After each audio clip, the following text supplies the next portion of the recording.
O André Mendonça, o ministro terrivelmente evangélico colocado por Bolsonaro no STF, suspendeu o julgamento do marco temporal. Com isso, ele aumentou a ameaça aos povos indígenas e ao meio ambiente. 90 dias, volta automaticamente à pauta.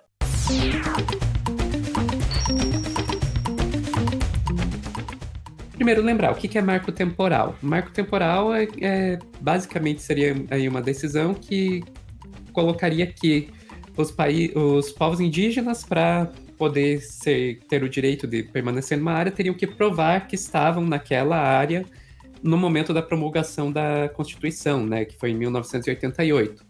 O problema é que, assim, tem várias coisas aí. É difícil provar que eles estavam lá, né? Então, só imaginar, você consegue provar onde você estava em 1988? Eu acho que boa parte do nosso público sequer era viva em 1988. Muitos indígenas foram expulsos de suas terras durante a ditadura, isso aí acabaria reabrindo conflitos, né, por terras entre indígenas e garimpeiros, madeireiros, grileiros, enfim.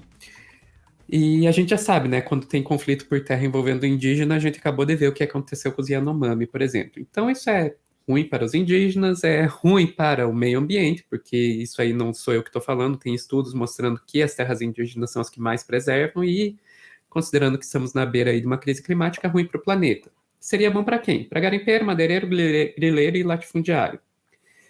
Enfim, o julgamento foi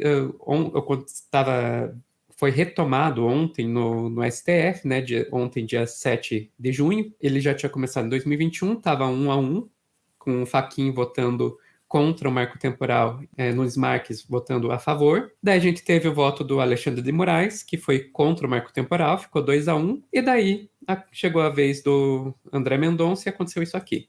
Ainda que não antecipe uma aderência em si à tese trazida e ao voto do ministro Alexandre, mas a necessidade de maior reflexão sobre a matéria, razão pela qual eu peço vista, ao mesmo tempo, desde já me comprometendo com Vossa Excelência, de voltarmos a essa temática num prazo comum e que nós estabeleçamos, não apenas sob a presidência de Vossa Excelência, mas também há tempo para uma reflexão, quiçá não apenas minha, mas de todo o colegiado, à luz de uma terceira vertente, vamos dizer assim, que se apresenta a todos nós. Então, eles tinham acabado de ouvir o voto do Alexandre de Moraes. O André Mendonça disse: olha, o voto do Alexandre de Moraes me fez pensar, e pediu vista. Que pedir vista é basicamente algo que os ministros podem fazer nesses julgamentos, quer dizer, olha, eu preciso de um tempo para pensar melhor, para estudar mais antes de tomar a minha decisão.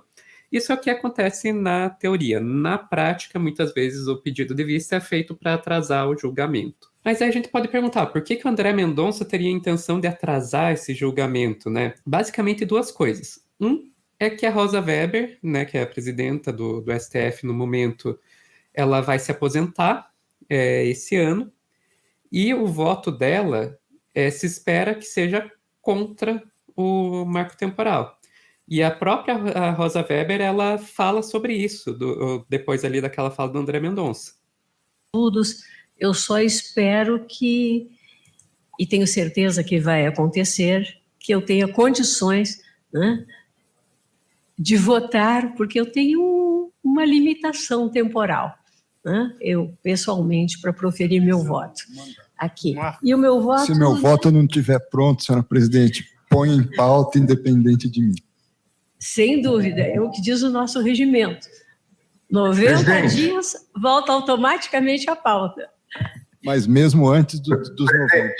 Obrigada, ministro André. Pois não, ministro? Cara, é muito engraçado ver isso, porque assim, você consegue perceber que no fundo os dois estão querendo se matar, mas eles ficam com essa... É engraçado ver isso, né? E já tem indicações aí de que a Rosa Weber, de fato, quer antecipar o voto dela. Do Supremo, a Rosa Weber, está estudando antecipar o voto dela caso o julgamento seja suspenso. Tradicionalmente, ela é sempre a última. Isso foi antes, né? Caso o julgamento seja suspenso, de fato ele foi suspenso. A votar, mas ela vai se aposentar em setembro e ela pretende deixar, então, o seu entendimento registrado. O voto de Rosa Weber deve ser favorável aos povos indígenas, seguindo o ministro Edson Fachin, que votou contra o marco temporal.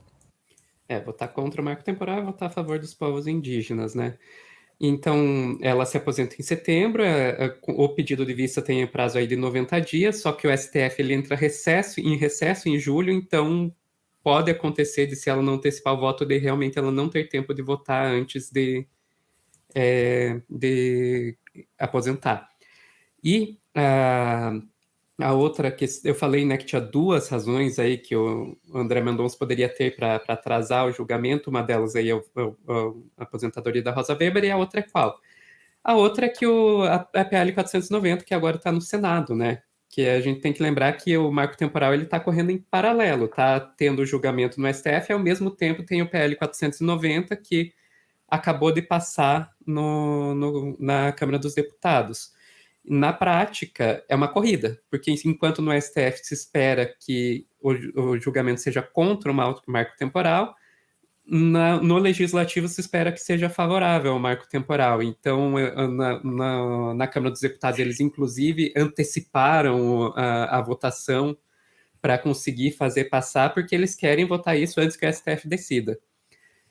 Então é isso, a gente tem uma corrida entre Legislativo e Judiciário para decidir o marco temporal, e o que a gente viu é que no Judiciário lá, o ministro colocado pelo Bolsonaro já fez o favor aí de suspender o julgamento. Vou passar agora aqui para o nosso cientista social, comentarista por um dia, falar sobre isso. Vamos lá, Léo. Então, a grande questão do marco temporal, acho que assim, mais do que... é uma discussão que as pessoas elas tentam complicar, sendo que ela é muito simples. E por que ela é muito simples? Porque foi colocado na Constituição Federal de 1988 a ideia de que todas as terras indígenas brasileiras estariam demarcadas em 5 anos a partir da promulgação da Constituição. Isso obviamente não aconteceu. E quando uma coisa que é determinada na Constituição não acontece, o que você tem que fazer? Você tem que pegar e fazer esse movimento de promulgação ocorrer o mais rápido possível. Só que eles estão, os grupos favoráveis ao marco temporal utilizam esse argumento dizendo que se a Constituição determinou isso, então os povos indígenas que fizeram isso, que fizeram suas requisições depois não teriam direito. Só que, qual que é o problema? Como você bem disse, 1988 é uma data complicadíssima para definir aonde estava ou não estava um povo indígena. Por quê? Porque a gente tinha acabado de sair de uma ditadura militar e os efeitos da ditadura militar sobre os povos indígenas, em grande medida, não eram conhecidos. Justamente porque a ditadura, ela, com sua política de quase que uma marcha, né, para o norte ali, e de obras que adentravam a floresta e muitas vezes causavam grandes problemas, expulsavam os índios, às vezes eles tentavam utilizar a mão de obra dos indígenas e enfim, eles tinham todo esse...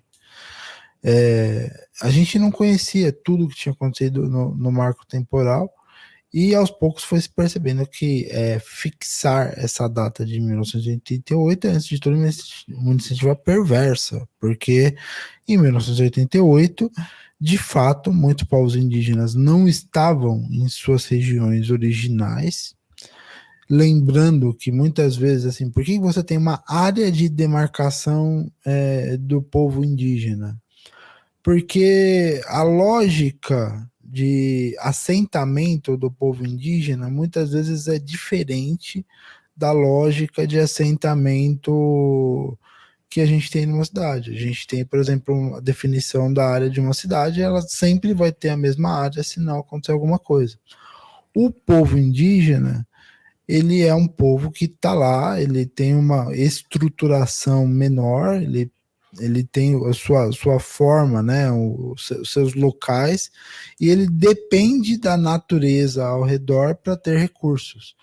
Por exemplo, quando você teve o caso da construção de Belo Monte, por exemplo, a grande queixa da curva grande ali do Xingu é que aquilo causou o fim do modo de vida de muitos povos indígenas que estavam ali naquela região.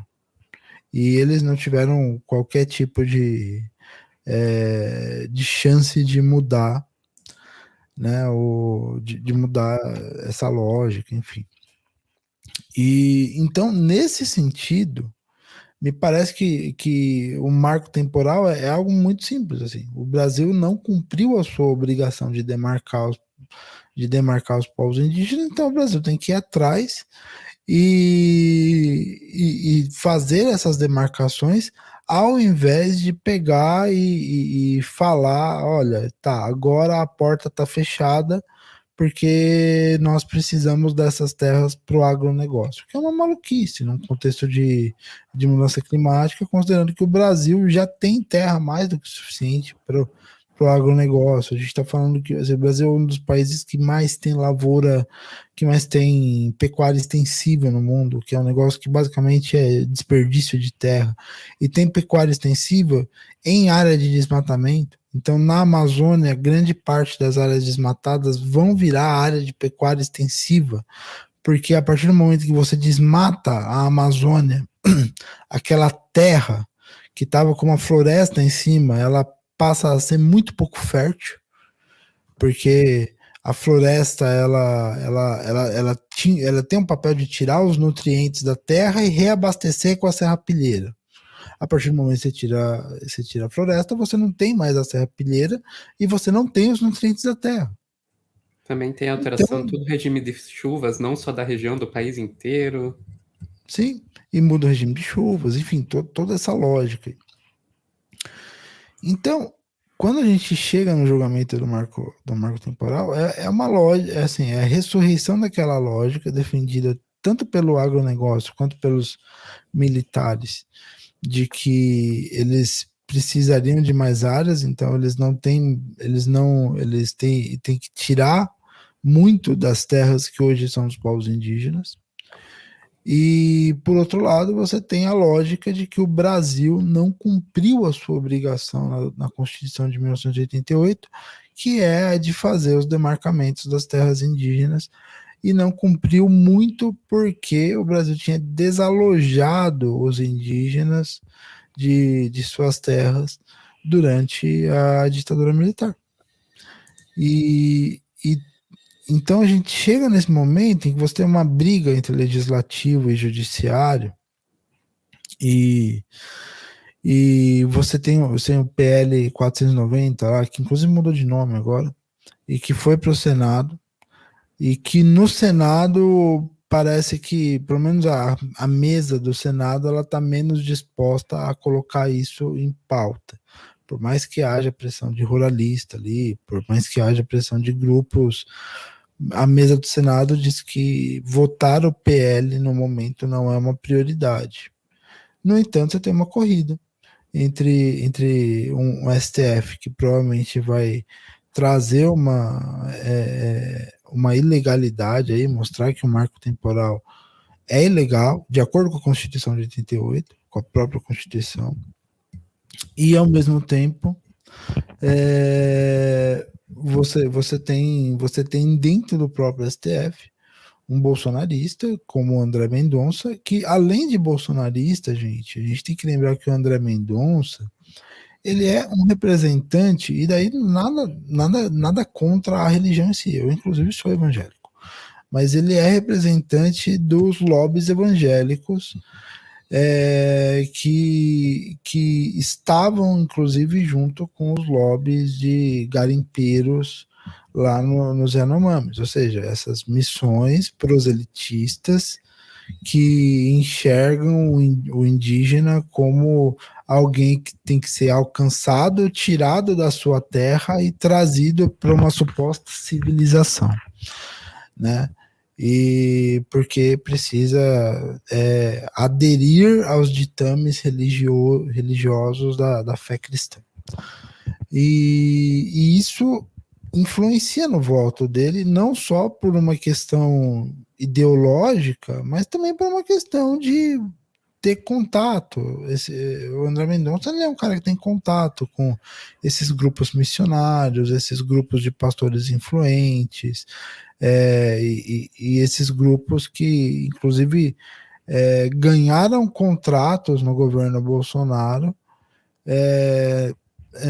Por exemplo, teve uma ONG no Mato Grosso do Sul, lá, que ganhou um contrato imenso de saúde indígena no governo Bolsonaro, e agora está sendo cobrada, porque ela devia ter feito um papel ali para impedir aquela situação lamentável dos Yanomami, aquela situação que praticamente assim, dá para chamar, de certa medida, de um genocídio por omissão, né? E eles não fizeram, né? Isso. Hã? Missão Kaiowá? Missão Kaiowá, isso mesmo. Isso. Né? E eles não fizeram isso. Né? Então a gente tem todo um cenário aí que é bem complicado. E eu acho que enfim, né? É uma briga aí entre STF e Legislativo, com todo mundo jogando suas fichas. A gente não sabe qual vai ser o resultado.